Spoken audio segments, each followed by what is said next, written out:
Tired of the everyday grind? Want to get away from it all? Descend into paradise, Florida. Greetings, everybody, from sunny Florida. Here's wishing you the best of everything. And it's my personal belief that the best of everything comes from right down here.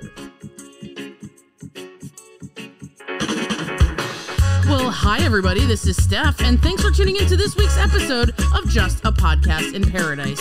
Me and the Dip crew love living in the Sunshine State, and it's our goal to help you plan for your very own day in paradise. Follow along as we explore the Keys, theme parks, springs, and everything in between.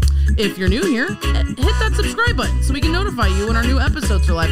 Also, be sure to follow the links in our notes after the show. As you know, we're always going to have a drink with you, and today we're enjoying a cocktail inspired by the colorful, electrolyte-rich beverage that is behind today's episode. I'm calling it the Gator Claw. We're ready if you are, so kick up your feet, throw on your shades, and let's take a trip to paradise.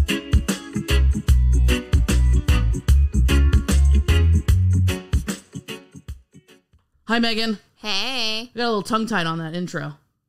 You didn't sound it. No? No. Oh, okay, good. Nice. Must be the Gator Claw kicking in. Yeah, is it working? It's working. So you say it's Gatorade inspired. So tell me where I can taste the inspiration in the drink. Well, funny you should ask. I wanted to take the drink in a totally different direction. Okay. Okay. I wanted to go, you know how Gatorades have sort of outrageous colors? Yeah. You know, I wanted to do a little something with Midori. You know, the melon, yes. you know, green. be It's like green bright green. And then I was like, I don't have Midori. Do I want to go to the store? It's rainy out. It's rainy season. So instead, I'm like, let's go the more earthy, like actual natural gator feet. Okay. Right. So not inspired by Gatorade. Well, it's inspired by gators, but not Gatorade. Ah, okay. It was a train of thought. Okay. You know? Yeah. And so let's talk about what's in it. First of all, do you like it? I do. It's very refreshing. Yeah, I thought so too. So it kind of looks like swamp water. Yeah. If you look at it. I'm definitely getting the physical, real animal gator inspiration. Right. Yeah. So it's got tequila because last episode we did rum, so we got to alternate. Can't do rum every week. So we're bringing back tequila. We've got pineapple juice, ginger simple syrup, black pepper, and orange liqueur. Interesting. I wanted something a little spicy, but not too crazy spicy. Not like crocodile spicy, alligator spicy. Gotcha. Very distinct difference. I feel like you made the ginger simple syrup, right? I did. It's not just a feeling, and it's delicious. And it was way more work than I expected. Tell me more. You had to chop up the ginger into cubes after you peel it, and then you have to boil it with water and sugar, and then you have to let that cool, and then you have to put it in a blender, and then you have to put that through a strainer. That's the kind of hard work and dedication we put into the cocktails of this show. Wow. And by we, you mean you. Me specifically, but there's a lot of work to be done in the taste testing department. You guys, That's true. You guys go through a lot of some things are good, some things are bad. Right. You know? We definitely provide lots of criticism. More criticism than a normal person would be able to handle. Yeah. But, it results in a real high quality beverage, you know? Maybe we'll open up a bar one day. If we have any angel investors listening, email us, steph@justadayinparadise.com. You want to tell them anything about your ideas? No, what, so they can steal it? I have a lot of ideas in here. Honestly, we have some really good ideas. Yeah, if you want to hear our ideas, message us on Instagram. It would be the hottest bar. That anyone's ever seen. And Saturday Night Live when Stefan talks about the hottest new place. I think it's Stefan. Okay. I feel like it's Stefan. It's Stefan for sure. Maybe. Without Maybe a doubt. Anyway, let's not get into semantics here. He would talk about our bar. He would. It has everything. Yeah. We're not going to tell you what it is. It's got this. Until you invest. It's got that. All right. So I thought maybe we could get caught up because we had, what is that? Oh, he's tagging you. We had a very busy last week. Really last 2 weeks. But for our listeners, it's only been a week. That's how hard we work. We went, the producer and I, down to the Florida Keys Keys. The Florida Keys. The Florida Keys. Florida Keys, yeah. We stayed at a couple cool places while we were down there. We found some new hidden gems. If you're on our TikTok, I think our favorite thing that we did was go to Pigeon Key. You didn't get to go, Meg. I'm really sorry. So, but were you? What level of jealous are you? Because that's how you can kind of gauge. I'm level 10 for sure. 10 jealous. I love the Keys. It's my favorite place to go in Florida. Yep. And from what I've heard, the snorkel game was pretty Snorkel fierce. game was strong.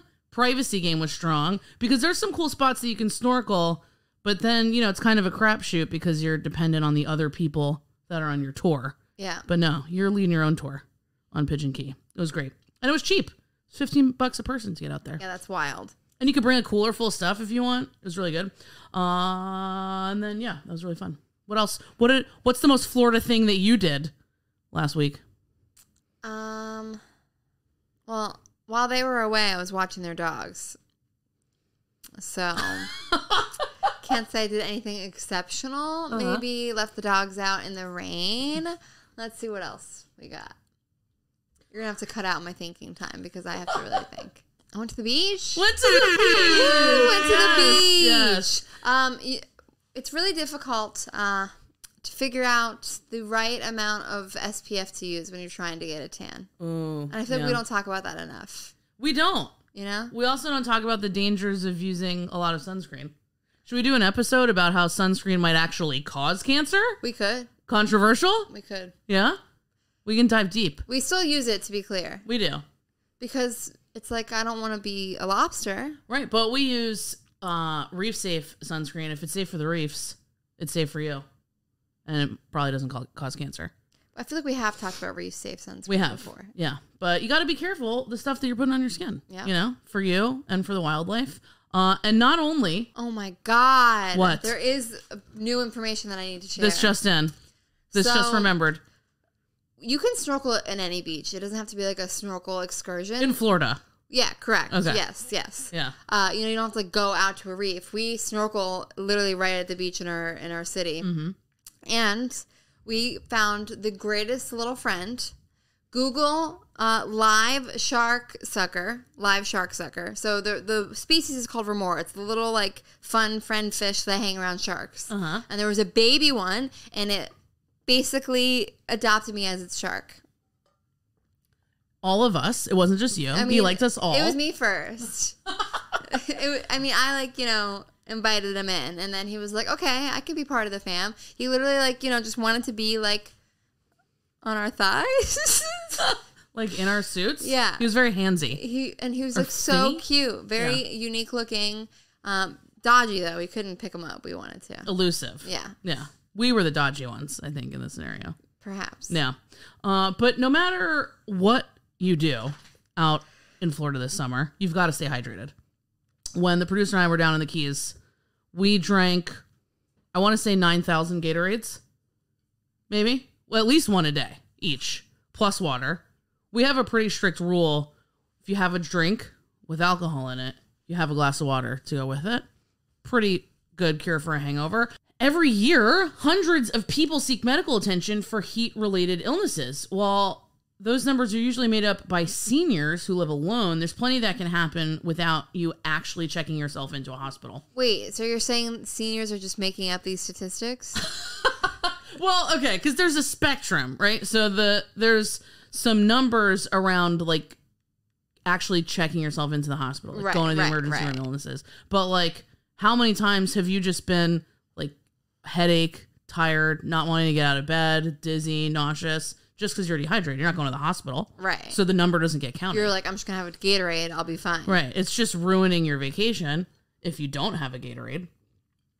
And it's harder. Once you get dehydrated, it's harder to, like, get out of it than if you would have just been hydrated in the first place. And to be clear, we are not, like, sponsored by Gatorade in any way. We literally just rely on Gatorade. Well, that's right. And that's the thing that got me thinking while we were drinking Gatorades. I don't know if people are aware of this, but the gator in Gatorade comes from the Florida Gators from the University of Florida. Yeah, I definitely was not aware of that. Really? Mm-hmm. I taught you something? You did. Wow, that's pretty incredible. So yeah, that kind of gave me the inspiration. I'm like, oh my gosh, we have to talk about Gatorade. Because not only is it a great drink, but was born in Florida. Just like me. Just like you, yeah. So today, I reached out to our friends at the University of Florida, and I want to give you guys some ways to stay hydrated and maybe go back in time and look at the history of how Gatorade came to be. So we're inviting on our friend Brady Holmer from the University of Florida College of Health to teach us a little bit about the history of Gatorade and how to stay hydrated this summer. Are you ready, Megan? I am. First, we're going to do a short break, and then we're coming back with Brady. A Brady break.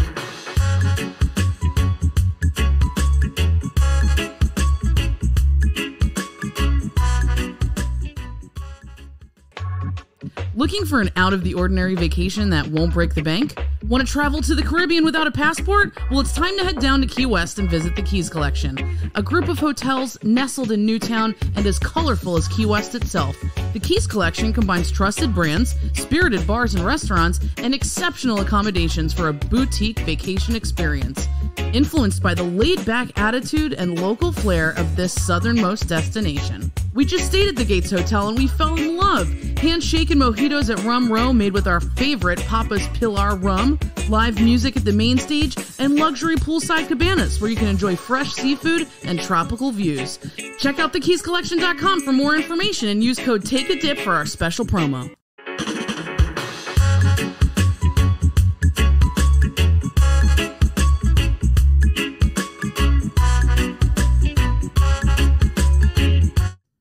All right, welcome back, everybody. As promised, we have our new friend Brady in the house. Brady is a PhD candidate in applied physiology and kinesiology. How do you say that? Kinesiology. Kinesiology, yeah. There we go. Perfect. Kinesiology at the University of Florida College of Health and Human Performance. His research interests include the impact of exercise and sleep on endothelial function and cardiovascular health. He's also quite the athlete and no stranger to the Florida heat. He competed in cross country and track at the Division I level and continues to run recreationally. Brady, we are so excited to have you on the show, and welcome. Thank you. I'm glad to be here. I appreciate the invitation, and I'm looking forward to chatting with you all today about heat primarily. Yes, heat and trying to not avoid the heat because obviously there's a lot to do out in Florida. You know, we want to be out in the sun. We were talking about going out and snorkeling a little bit earlier in the show. So what I'm hoping that you can do for us is help us be more prepared to get hot. That's that right? Not, but it's a family show, you know, but still. Yeah. So why don't you, before we dive into the questions, Brady, tell us a little bit more about what you do and what you study. Yeah, sure. So as you mentioned, I am studying to get my PhD at the University of Florida, and my research kind of looking at a couple things, like you mentioned, looking at the effects of exercise on endothelial function and kind of what a description of endothelial function is. Essentially, we're looking at how healthy the health and the function of your blood vessels. And so exercise and things like nutrition, we don't necessarily study nutrition, but primarily we're looking at how exercise can improve the health of your blood vessels. And mainly how we do that is by looking at how well they can relax. So your blood vessels go and help move blood throughout the body. If they get blood vessels get stiffer, and if they lose their ability to relax as much, that's not necessarily a good thing, and it can lead to cardiovascular health problems. So our lab, the lab that I'm a part of, is looking at how exercise can help with that. It's very well known to improve the health of your blood vessels, among other, cardiovascular health related things. So we're looking at that, and then I also, for my PhD, was looking at how sleep deprivation negatively affected blood vessel health. So that's kind of the topic that I chose to focus on. And, we have found, and I'll hopefully be, writing up about some interesting data where if you kind of lose out on sleep, if you pull an all-nighter, say, for instance, it really has negative effects for your blood vessel function. So those are the two primary topics I'm kind of studying right now. That's so interesting. And, I can totally agree. You can feel when you pull, like you said, pull an all-nighter, if you have to work late, or if you're just not sleeping well for whatever reason, you feel it. Like that carries with you throughout the day. Oh, yeah, absolutely. Not only, your brain is kind of foggy, but then I think what a lot of people, probably don't think about is how that sleep might be impacting your cardiovascular system, because, you know, you can't really see what's going on with your heart or with your blood vessels. And so that was kind of what I found interesting about getting into this topic, is like, oh, what's going on kind of underneath the surface. You know, a lot of people will say, oh, I can just get 4 or 5 hours of sleep at night and, you know, performing just fine. You know, my head's cleared. I can go to work and be just fine. But I think what's kind of important to note, and like what a lot of research is showing, is that that might not necessarily be the case. You know, yeah, you're sleeping 4 hours a night. You seem to be fine, but there could be kind of things going on underlying, you know, at like the cellular level that are impacting your cardiovascular health in a negative way. So you think 8 really is like the magic number there? Megan's like, yeah, oh no, I'm not getting enough sleep. No, yeah. I think it's funny because, like, I think 8, you know, it's thrown out there as like the magic number, but to be honest, I think more of a range between 6 and 8, 6 hours and 8 hours is probably more reasonable in terms of if you shoot for anywhere between there, you'll probably be well off. Everybody needs a different amount of sleep, and I think sometimes when they're like, oh, you need 8 hours, it can put more stress on people than is necessary. So I think if you're getting between 6 and 8, it's fine. You know, probably aim for the higher end, but if you shoot for 8, you're likely to get, you know, at least 6. So I think that's kind of more of a range to shoot for versus kind of set 8 hours per night. Yeah, and I don't want to jump ahead too much, but I would imagine that things like dehydration, which we're going to talk a little bit about today, can have effect on your quality of sleep as well. Oh yeah, certainly. I was talking with someone, you know, the other day, and they were mentioning to me how they've been exercising outside, and it's obviously, you know, incredibly hot pretty much everywhere in the U.S. these days, and maybe not around the world, but the U.S. at least during the summer. And they were saying like how their sleep was just totally messed up, and they were like, "Oh, is that normal?" And I'm like, "Yeah, you know, you get dehydrated, your electrolytes can kind of be thrown out of balance, and so definitely the heat can have a effect on sleep and dehydration too." Yeah, and this episode was actually inspired because we just went down to the Keys recently on a little bit of a research trip. And when you're spending, you know, 12 hours out in the heat, out in the sun, you know, even as someone that is more accustomed to the heat, because we live here and we're a little more or less used to it, you still really need to invest a lot in being aware of your hydration levels, being aware of the rest that you get and how much time you're actually spending in the direct sun. So that's why we were so excited to connect with you. And I pride myself on the moments that I can educate the folks that are on the crew. And Megan didn't know that Gatorade was actually invented at the University of Florida. Oh, wow. Yeah. And she was yeah, born I mean, here. I guess Yeah. Huh. Yeah, I mean, given the name, I mean, Gatorade, I guess it could be, there are lots of places with alligators, but, you know, I guess you learn something new every day, huh? Right. Yeah, you hear it so much, you don't really make the connection, but. Right, yeah. Right. It's so normal here. I thought it was normal everywhere. Like, I thought everyone drank Gatorade everywhere. Well, I didn't know. Global, yeah. Well, I mean, now it is, but I didn't know, like, I guess it grew up in Florida. Mm-hmm. Well, that kind of brings us to my first question. I'm a history buff, and I'd love to know what you can tell us about Gatorade, like how it came to be, and how the University of Florida has been a part of that.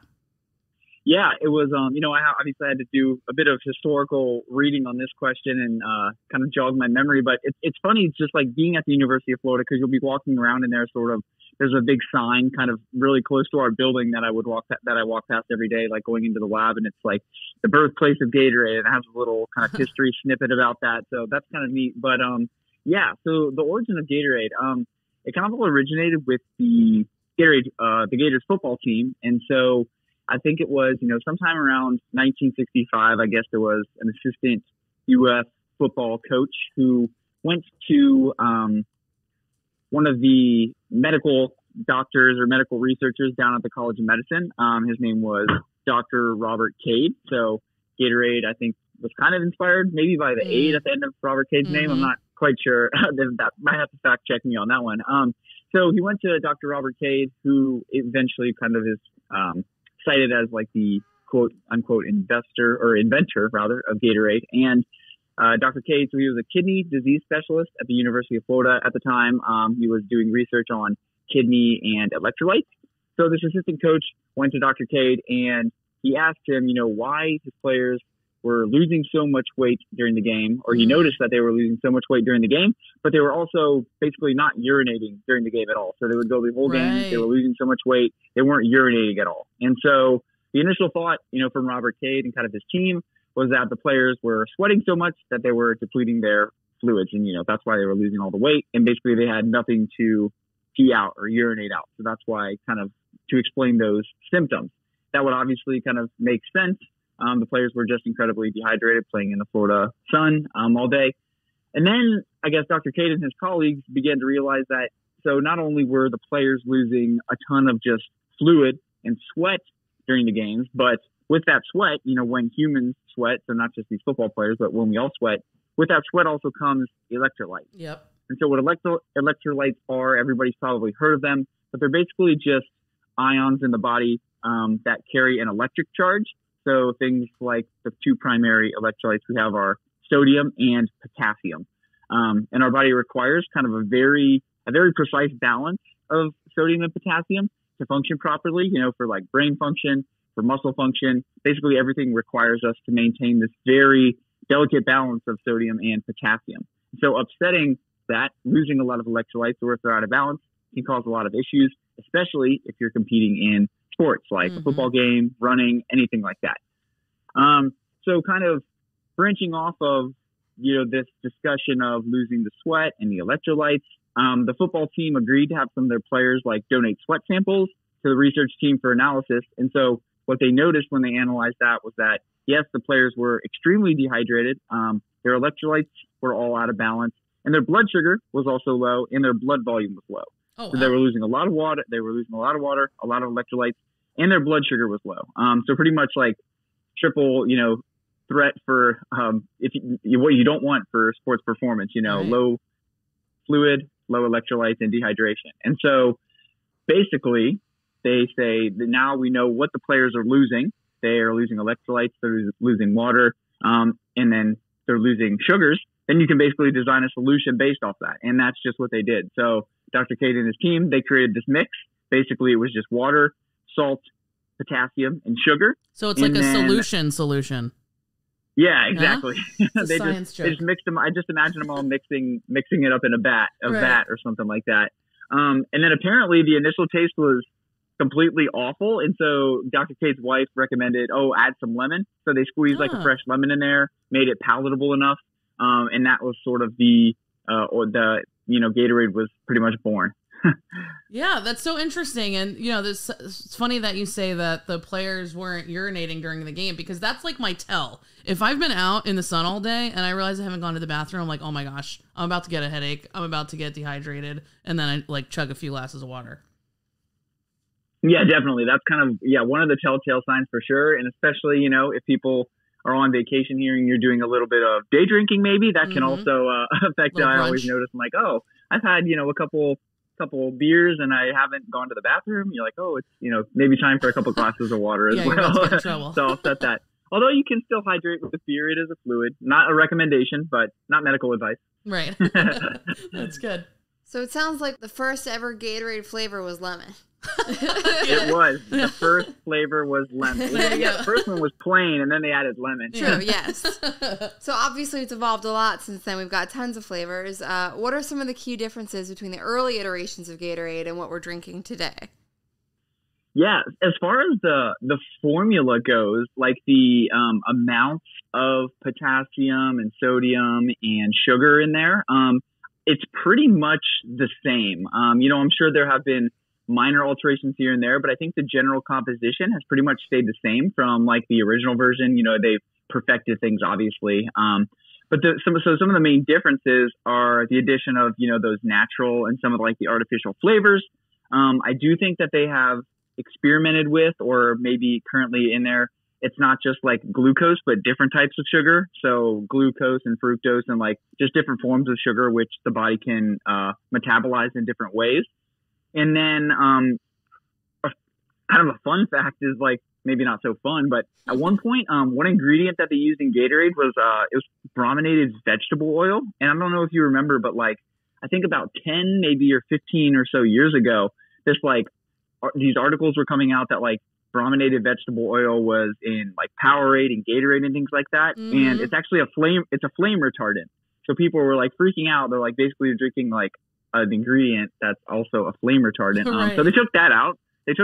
Luckily for all of us. And so other than that, pretty much the ingredients, I mean, are pretty simple. You know, if you grab a bottle of Gatorade, there's not a lot of, ingredients in there. It's sodium, potassium, water, and some flavors. So it's pretty much stayed the same. But what's kind of cool now is that if you go to the store or you go to like the Gatorade website, they have all these different varieties, and not just flavors, but like you can find no sugar versions of Gatorade, you can find lower sugar versions of Gatorade and things like that. So they've kind of tried to, I think, tailor some of their formulas more for like, you know, people who maybe aren't as active, who want something with electrolytes but don't need all the sugar and things like that. They also have like an endurance formula, which is sort of like a concentrate. So it's very, very strong, contains like a lot of sugar and electrolytes. So, you know, they have different formulations of stuff, but the kind of core ingredients have are pretty much similar to what they were when it was first created. That's cool. And then you talked a lot about electrolytes, and I think you touched on it a little bit. You know, it's a word we hear a lot, but I don't know that we have an understanding of why it's so important to make sure you're getting that, especially when you're spending time outside and sweating and all that. And we heard recently that for every 3 to 4 glasses of water that you have, you should have a drink that contains electrolytes. So what's the deal with electrolytes? What happens to your body when you're not getting them? Yeah, definitely. So I think I've heard probably something similar to like, you know, the every 3 or 4 glasses, you should have one that contains electrolytes. Whether like the specific numbers probably don't matter, but it definitely makes sense. And it's true that, you know, you basically can't only just drink water, whether you are even exercising or kind of just standing out in the heat all day. It's a good idea to get some electrolytes because essentially, as I mentioned earlier, you want to have this balance of electrolytes in the body, you know, a certain concentration of sodium and potassium in the blood. And so if you were drinking, say, only water and you were outside sweating a lot, whether you're exercising or not, you're drinking only water, essentially what you're doing, to kind of put it in the simplest way possible, is diluting the concentration of your electrolytes. So you're lowering the concentration of sodium and potassium in your blood. And so diluting that sort of throws that balance out of whack. And so I think, you know, you may have heard, you know, in the past few years, there have been like these instances of people, particularly who are like running marathons, and they either pass out with like a serious condition, or in some of like the worst case scenarios have actually like died from something called hyponatremia. And what that basically means is just low sodium in the blood. And basically what happens to these people is that they're running a marathon, so they're obviously sweating a lot. They're only drinking water, and they're drinking too much water. So, you know, maybe stopping at every aid station and having, you know, 10, 16 ounces of water or something like that. So basically they diluted their sodium so much that, you know, without getting too into detail, basically your brain can actually like swell if your sodium concentration drops way too low. And so these people sort of just had like this swelling of the brain, and it actually caused them to like die. And now that's not to say that somebody if you're out in the heat, you're just drinking water all day, you're going to, you know, die of hyponatremia. This is obviously during exercise, so it's a different scenario. But, you know, something similar just can apply to general like hydration. You want to make sure that you're maintaining kind of the balance of sodium and potassium in your blood by having the electrolytes kind of balancing out with your water. It's also important to note that, you know, we have kidneys that are very good at regulating the balance of that. So that's, you know, one good thing. We don't have to do these calculations ourselves.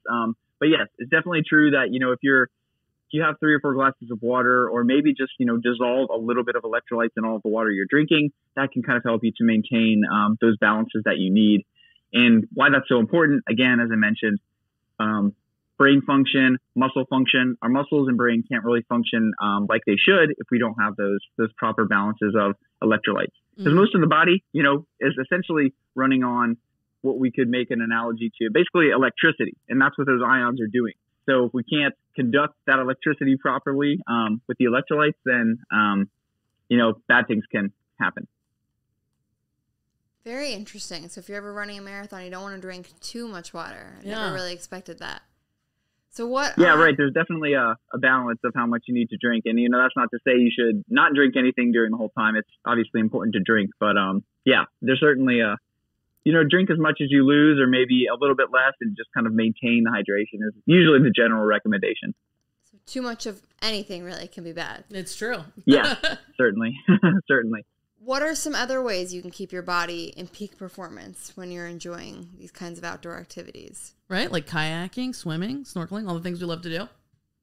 Yeah, getting in the water is definitely one way to to stay cool. So, if you're by a pool or if you're by a body of water, a spring, if you're in Florida or something like that, certainly one way you can kind of prevent overheating. There are actually some kind of like cool, no pun intended, cool strategies that are backed by like research where you can help to cool your body, whether you're exercising or whether you're just outside. So one of the easy ways, and something that I've recently heard of, is like you could put a wet rag, say, in the freezer or an ice pack in the freezer, let it cool or get very cold, and then actually place those ice packs or the towel on the palms of your hands or the soles of your feet. And there seems to be like something unique about placing the cooling, whatever methods you're using, on those areas. It's a different type of skin that we have on our hands and our feet. And it seems that if you put it in those areas, it tends to cool your core body temperature more than placing it somewhere like your forehead or the back of the neck. Even though those might feel better, that's not actually reducing your core body temperature. That's just some like cool research I had kind of like seen lately. So, if people are like, you can pop a hat in the freezer, dunk a hat in water, put it in the freezer for a little bit, put it on your head, or do something that cools the palms of your hands or the soles of your feet. And that can like bring your core body temperature down. So that's definitely a strategy that you can do. As you mentioned, jumping in the water. And then obviously, just those usual strategies like sitting by a fan or something like that. Those could be ways to cool your body as well. I know now, if people are like wanting to get really technical, you could probably go on Amazon or something and they make like vests that you can put ice packs in and wear under your clothes. And even vests that like circulate cool water around your body. So, if you want to look like Iron Man or something like that and get one of those, I guess you could do that, in the extreme cases. But some athletes will go to lengths to perform pretty well. So if there are people who want to continue to work out and things like that in this kind of heat, those might not be, those might be good things to do. Yeah, it's so interesting. It almost seems counterintuitive if you want to cool down your core to put ice on your palms and the soles of your feet.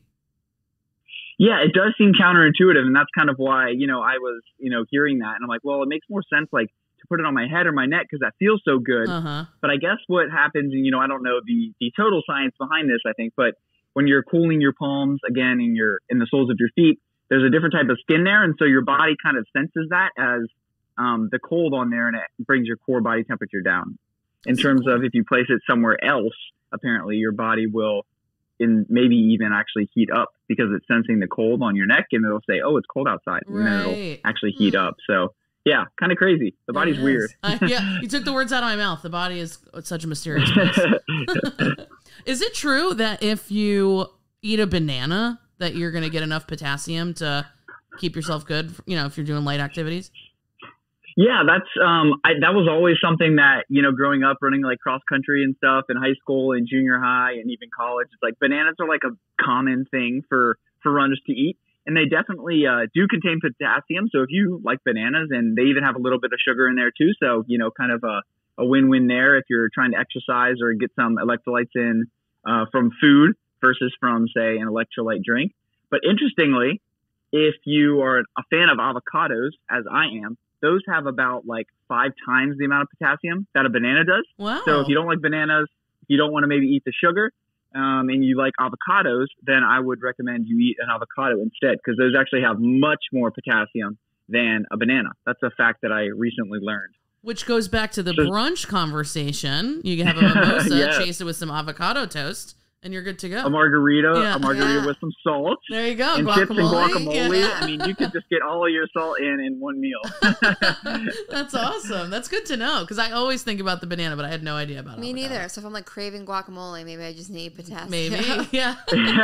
Yeah. That's funny. But that's an interesting, I guess, thing to note too, is that, we're talking about like water and electrolytes and like putting electrolytes in your water, but a lot of the sodium and even the potassium and all the other electrolytes that we're getting, a lot of that can come from our food. So you don't necessarily have to drink water with electrolytes. You know, they make some tasty electrolyte mixes, and that, you know, if you like that, then you can put that in your water. It makes it, you know, a little bit better than just drinking plain water. But again, if you're drinking just a lot of plain water, but you're eating a lot of, you know, salty food, chips, something like that, then, you know, you're going to be getting enough sodium from the food that you eat. Most of the sodium that we have is going to be in the food we eat, not like the electrolytes that we're supplementing. So most people are probably, you know, going to be okay if they're, you know, just drinking water and then they're eating food with, you know, a decent amount of sodium. I know a lot of people have been told to kind of be afraid of salt, and obviously way too much salt, like anything, can be bad. But I don't think you should necessarily be as scared of it as maybe like some people think you should be. Amen. I like a little bit of salt. Yeah. Preach. I love to a the lot of salt salt. lovers. Same, yeah. Yes. So, you know, obviously the University of Florida has been a trailblazer with a lot of, you know, the sports beverages, obviously, and how we're investing back into human performance. And that's one of the areas that you're studying. So how is the University of Florida continuing to raise the bar when it comes to health and human performance? Yeah, I mean, you know, you could speak for hours on end just about like all the kind of cutting edge research going on at UF. A lot of that, interestingly, you know, is being funded kind of by like the royalties that UF continues to get from like Gatorade, which I think, you know, since its invention or whatever was, you know, has been like in the billions of dollars now. So that a lot of that goes to funding research at the medical building. And so I've actually even been involved in a couple projects that were funded by like pilot grants from the Gatorade Institute at UF. So that's, you know, kind of interesting. But, you know, I think I can speak to at least some of the research that's advancing human performance in our college, specifically the College of Health and Human Performance, actually. And, you know, maybe just to relate it to kind of what we're talking about today, there's a lab in our department who is actually doing investigating the effects of like heat stroke on mitochondrial function and kind of how this applies to Army and military warfighters and other physical labor like or intensive jobs. So a lot of cool research there in terms of understanding how heat and how heat stroke can affect the function of our mitochondria. A lot of people may have heard of the mitochondria. They're the, quote, powerhouses of the cell. So obviously very important. But I think those applications, you know, they're researching, you know, heat stroke as it applies to the military. But then interestingly, you know, a lot of that research can sort of be funneled down to civilian applications, you know, as we enter the summer months. We're currently kind of in the midsummer, and as, you know, maybe some climate experts predict it's going to get hotter in recent years or future years rather. You know, a lot of these findings from, say, colleges like ours on terms of how heat affects the body are going to be very important to understanding, you know, what strategies that we can use to sort of prevent disease and prevent kind of injuries in people as a result of heat. So that's just kind of one example. And again, you know, there are just several researchers at UF who are doing research on very kind of like rare diseases, things like muscular dystrophy and whatnot. I've gotten to learn a lot about that just from some of my professors in the department who are doing work on that. Just a lot of very cool things going on. And it's been fun to be a part of this department over the past, you know, 6 years that I've been studying at UF, and just seeing everything that's going on and just learning from kind of some of like the top, you know, scientists in the country. That's so interesting. And, you know, I think it's funny, you know, you said you got some funding from Gatorade, so it's cool how everything came full circle when it comes to the grants that are continuing to propel us forward when it comes to health. But, you know, sometimes, you know, you look at the, you know, something more grandiose like military application, but that all trickles down into our everyday lives. So I appreciate all the work that you're doing to study and bring us forward into the next phase of performance. Yeah, you know, it's been fun, and I think everybody like, you know, thinks that the topic they're researching is the most important one, and Right. we all love it. And so I think it's good that everybody has these diverse interests. And, you know, what I'm studying, yes, it might not be, you know, I'm not curing cancer or maybe not even changing the world, but, you know, you're contributing little to science, and, you know, maybe this little sleep niche is my kind of thing that I'm going to contribute a little bit to, and teaching people how sleep affects their health. And so, you know, I think that's the cool thing about science is that, you know, you have so many people interested in so many topics. You know, no one person has to kind of cover it all. Science definitely is about passion. Yeah, yes. You go have all to, in. Yeah, and the irony is you got to try to not lose sleep over it, get your sleep, and then study the science. Yes, exactly. I know it was kind of like a running joke where, during your PhD, you lose a lot of sleep, and I'm like studying how a loss of sleep is bad for you. So Right. it's just kind of kind of a paradox Adds there. to the anxiety, I'm sure.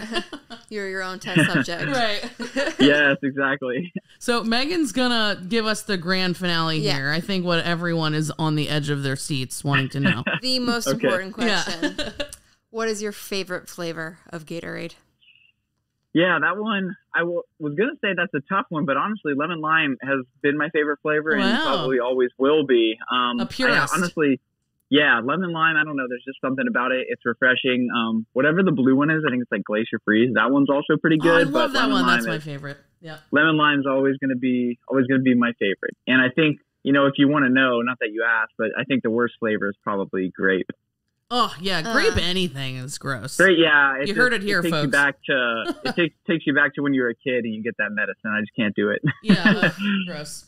Lemon lime is also my favorite. We're a fan of the classics. Awesome. Yeah. Great to hear. Nice. So What's your favorite flavor, Steph? I love either the Glacier Freeze or Frost something, the Off-white, light blue right? one. Yeah. Yeah. Oh, okay. And then my Yeah, second light would blue. be the whitish one. Oh, okay. Yeah. I'll do one of red those. if I have to. What's the white one called? Yeah, is it yeah. Arctic? I don't know. Arctic something. I don't know. I just go by. I don't even read the labels. color. I just go by the color. I'm like, yep, that's the one. I don't think anybody refers to them by their flavors. It's always just, I want the red Gatorade. Yeah, red Gatorade, yellow Right. Gatorade. Yellow Gatorade. Yeah. Is lemon lime yellow? Yeah, Would you call it yellow? that's the yellow Okay. Gatorade. Yeah. For sure. Nice. So, Brady, it's been so great having you on, and thank you for inspiring us all to get our beauty sleep in so that we can go out there, have fun, and stay hydrated. Now, tell everybody that's listening at home where they can find you on social media and how they can hear you a little bit more. Yeah, sure thing. So I'm primarily, in terms of social media, primarily active on Twitter. If they want to follow me, it's at @B_Holmer, HOLMER. You can say hey there. I'm not as active on Instagram, so I won't even kind of mention that. I don't do a lot there. Prefer Twitter. And then I also host a podcast. It's called Science and Chill. I try to do about at least an episode a month, sometimes 2 per month, and the topics are kind of wide ranging. So I will typically interview researchers or clinicians, and sometimes just, people who are interested in human performance, who are like running coaches or athletes themselves, just talking about a variety of topics. So if you're interested in, say, nutrition or intermittent fasting or sleep or the gut microbiome, kind of those are like some of the recent topics that I've talked about, but nothing is really off limits. That's kind of why it's called Science and Chill, but primarily it's going to be kind of health, nutrition, exercise related stuff. But I just interview people about the work that they're doing, and we talk about health and, how to live the healthy life and how to optimize performance. So if people are interested in kind of a more long form ish podcast, like a deep dive into some of those topics, I would encourage them to check it out. I'm sure you can find some topic that interests you, and it's up on all the platforms, Spotify, Apple Podcasts, wherever you find your podcast, you can probably find it. Just search for Science and Chill. Awesome. Yeah. You can help everybody get their beach body ready to go. Exactly. Awesome. Although it's like almost mid-July now. It might be too late for that. Well, in Florida, though, It you just really started can a couple always months throw a ago. bikini on, or a tank Yeah, top. that's true. You That's gotta the have a beauty. beach body year round. Yeah, exactly. Year round.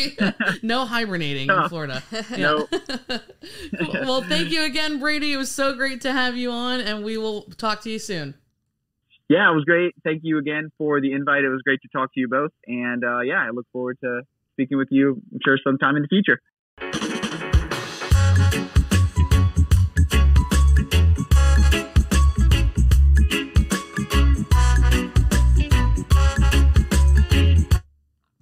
Hi. Welcome Hi. back. That was fun. Makes me want to hydrate. I feel full of knowledge. It makes me want to not hydrate. It's so risky. I didn't realize the risk that was involved with staying hydrated. It's like I'm drinking too much water and not enough electrolytes. Well, that's why we balance it out with Gatorade, right? And I thought, since this was quite a knowledge and science heavy show, that we should probably do something special. Okay. A game time. So, everyone thinks that they have their favorite flavor of Gatorade, that they have a discerning palate when it comes to the electrolyte-rich beverage. So I wanted to give you a blind taste test of 3 different Gatorade colors and see if you could actually figure out what flavor was what. I can, but let's do Okay. it. All right. Here we go. I just want to preface this that there are like certain flavors I won't drink. Like there's really only 2 flavors that I do drink. So if I don't know it, it's because I don't drink it. There. You have to close your That's eyes. all. My eyes are closed. Hold on. Your eyes are closed. What do you put the cup to my lips? No, Like, I have shot glasses. Okay. My body is almost out of electrolytes. Please hurry. All right, so here's how this is going to work. I am going to pass you a shot glass of a Gatorade. They're all different. There are no tricks here. Okay. And you have to tell me the color that it is and the flavor that it is. Okay. Are you ready? So let's see if I can at least taste color. Okay, here's number 1. Please don't spill anything on the mixer with your eyes closed. Okay, there's the first one. Megan is sipping the Gatorade. Okay. Okay. Can I tell you what I think it is right Sure, away? yeah. I think that's blue. Oh my God. It is blue. Do you know what it's called? Glacier Freeze, I'm guessing. I don't know. This is called Arctic Blitz. Arctic. I knew there was Arctic in there somewhere. Blitz. Okay. Bliss for Gator football. Go Gators. All right, here's the next one. Next one is a different color and a different flavor. Megan is sipping the Gatorade and she's making a face. She's wincing. It looks like she's chewing on it. It wasn't any thicker than the other one, so I don't know. I think that's red. I don't like it. Close. It's pink. Okay. It's pink, so we'll give you a half a point for that. Oh, is it kiwi, strawberry, something? It's strawberry watermelon. Strawberry watermelon. Wow, not bad. Again, there's only 2 flavors I like, and so far I haven't had them. You haven't had it. Okay, I'm very impressed so far. Here's the last flavor. Here you go. Reach forward. Why are you chewing the Gatorade? I don't I'm trying to understand. like clear my palate with my own saliva. I'm so sorry. Oh my God. I wish this was a video podcast sometimes. Okay, here we go. Sip, hooray. You're smiling? I know this one. What is it? It's my favorite. It's lemon lime. Oh my gosh, you got it. I'm so impressed. You can open your eyes now. Cool. Nice job. You know, I thought that it was all just a bunch of hokum. That's his expression, right? Where it's like, it ain't real. There's no difference. But you actually got it. There's definitely a difference. Very impressive. It's kind of good to know. If you have a flavor that you like, you actually do like it. Thanks, guys. Yeah. Yeah. Thanks, Steph. I mean, if you didn't know, now you know, and you're welcome for that knowledge. Yeah, so you do have a distinct palate. You do Very a refined. very refined and mature Gatorade palate. All right, thank you for tuning in to Just a Podcast in Paradise. We are so happy that you took time out of your day to hang out with us. We would love it if you would subscribe so you don't miss an episode, and be sure to leave us a 5-star review if you enjoyed us tonight. If you're looking for a way to show us some love and copies of every week's cocktail recipe, check out our Patreon so we can continue to work hard to make your next Florida vacation the most memorable trip that you've ever had. You can also follow us on Instagram and TikTok at Just Take a Dip for daily updates on what's happening around Florida. And check out our YouTube channel, Just a Day in Paradise, for destination ideas, restaurant reviews, unboxing things you might want to take on your next trip, and copycat recipes from some of our favorite places in paradise. We're wishing you a little bit of sunshine wherever you are, and we hope to see you in paradise soon. Say goodbye, Meg. Bye-bye. Bye, stay hydrated, everybody. Now what are we going to do with all this Gatorade? Stay salty? Stay salty. Salty crew. I like salty crew. We're not the salty crew. We're not them. We're the dip crew. We're a salty dip crew. Don't fear the sodium. I feel dehydrated. I feel like I have cotton mouth just from this conversation.